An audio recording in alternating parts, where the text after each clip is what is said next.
นี่นอมตะกายគាត់មកមើលដីដែលត្រូវដាំឈូកបន្ថែមទៀតដីនេះយើងរៀបចំកាយដើមឈើចេញអស់ហើយយើងដាំឈូកហើយឈូកយើងមានដែរគេថាវាដើមឈើធំច្រើនហ្នឹងណាកន្លែងនេះកន្លែង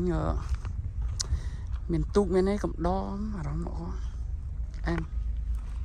ចុះមានរុនក្តាមទៀតធំនេះ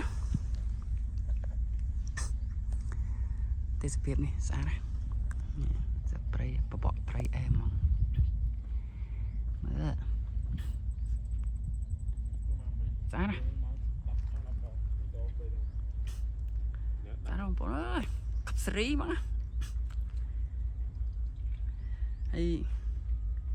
លោកថៅកែកំពុងតែឆែកមើលការងារម៉ែលោកថៅកែដៃយើងប៉ុណ្ណឹងម៉មហ៎ហើយនេះអាគារកំពុងតែសាងសង់ដាក់ឲ្យបុគ្គលិកកម្មករគាត់ធ្វើការនៅកន្លែងយើងនេះកំពុងតែធ្វើអាគារបន្ថែមបងសាអាគារ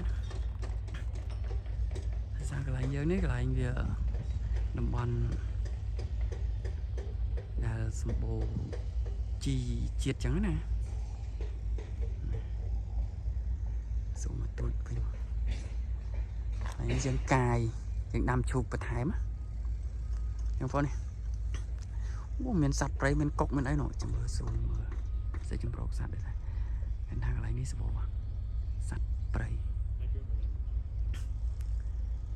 នេះស្អាតណាស់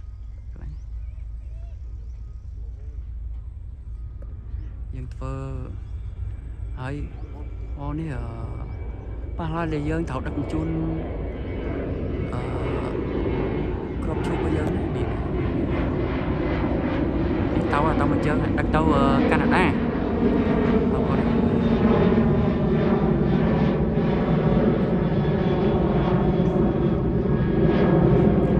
យើងទៅកាណាដាបានមកជើង